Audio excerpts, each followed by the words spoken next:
Hi, welcome to the Lifestyle Herbalists, the podcast where holistic wellness meets everyday living. I'm your host, Dabney-BS.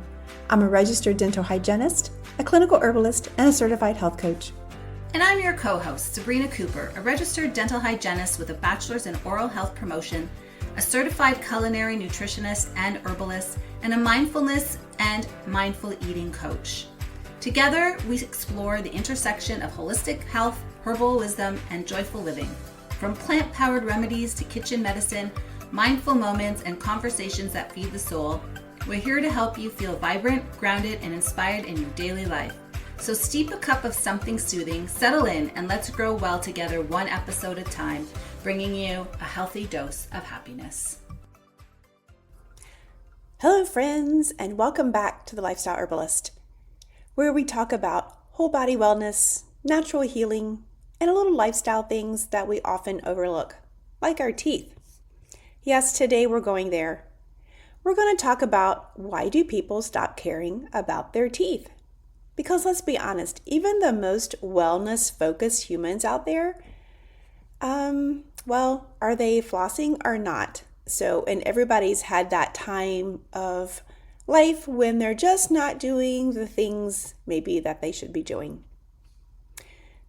And if you're thinking, well, oh no, she's coming after me, it's okay. This is a safe space and your dental secrets are safe here. So let's start with the big one, dental anxiety.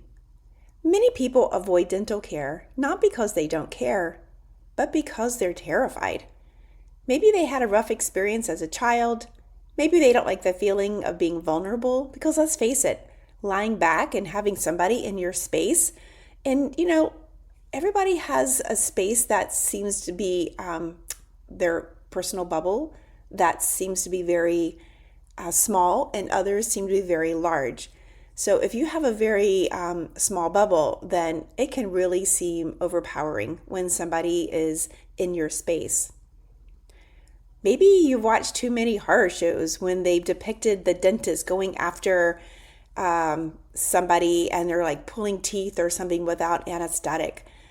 I don't know why that is a thing, but even in the Little Shop of Horrors, the dentist was just creepy.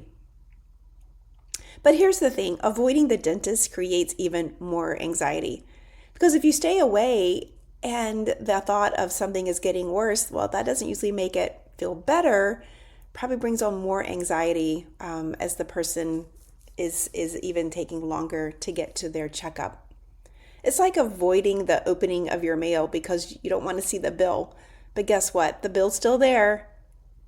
And the dentist doesn't usually send you a letter saying, well, you've ignored your oral hygiene for 2 years and now you are in big trouble. So people just shut down and they just kind of stop caring.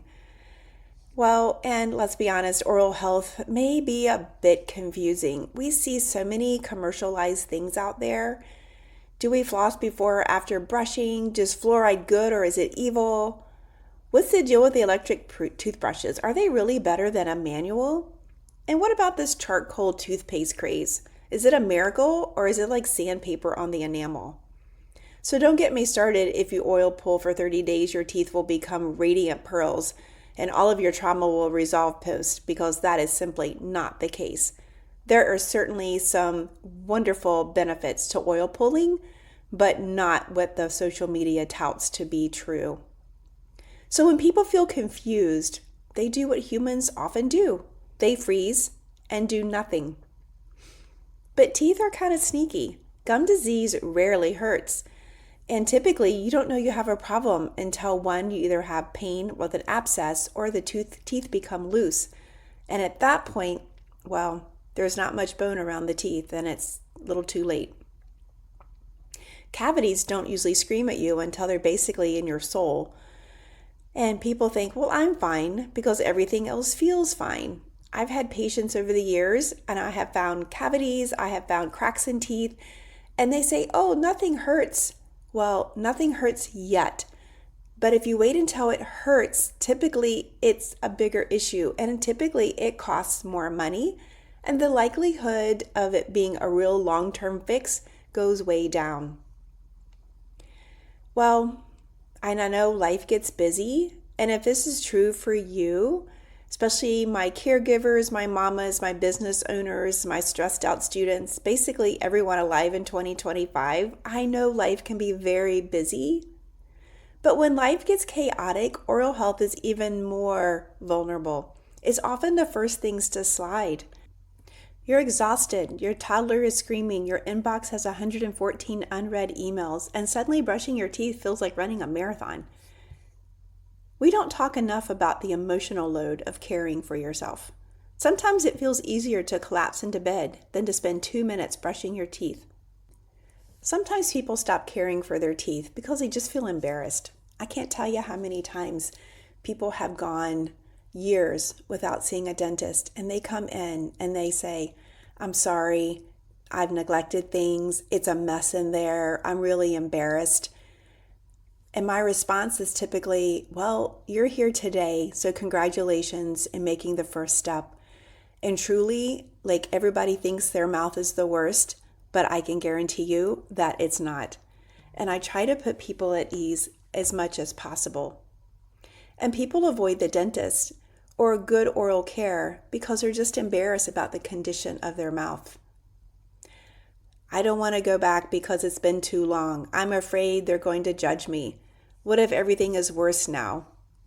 And here's the truth, as someone who works with patients every day, we are not judging you. We're actually cheering you on just for showing up. This is where oral health gets really fascinating. Your mouth is not separate from your body. Your gums, your minerals, your microbiome, they all affect your systemic health. They affect your energy, inflammation, digestion, hormones, even your mental health. Once people understand that oral health is connected to the whole body health, well, many times they start caring again, not out of guilt, but out of empowerment. So, how can I as a dental hygienist motivate people to get back on track? And here's the hopeful part. If you're listening and you've been on the "I don't care about my teeth right now" season, let me give you a few gentle nudges. You don't need a 12-step oral hygiene care.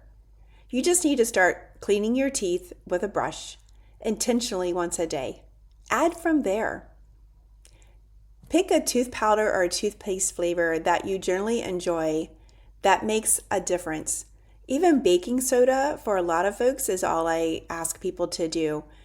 Some folks really don't like flavoring agents, and to be honest, I don't love flavoring agents. So using just baking soda straight out of the box is perfectly okay. Choose a toothbrush that feels good. I love an electric toothbrush, particularly the Sonicare, but that's what I like. We have been touting the importance of using a mouth rinse for decades. And as an herbalist, I'm going to tell you, I don't recommend them to nearly anyone, especially antimicrobial ones, because mouth rinses are not specific in killing just the bad bacteria. It also kills the good ones, and it often leaves a dysbiosis. And so what happens is the bad bacteria often get the upper hand, and it actually can make your oral health worse. So, no mouth rinses. So, don't wait until you have pain. Prevent is really the key winner here. Think of oral care as self-care, not a chore. And as we're nearing the end of December, perhaps it can be a New Year's resolution that you're finally going to make that appointment with your dental hygienist and your dentist to get a thorough look of everything. Make sure that you know what's happening in your mouth. Ask questions. Be your own advocate. Ask your hygienist, how are my gums looking?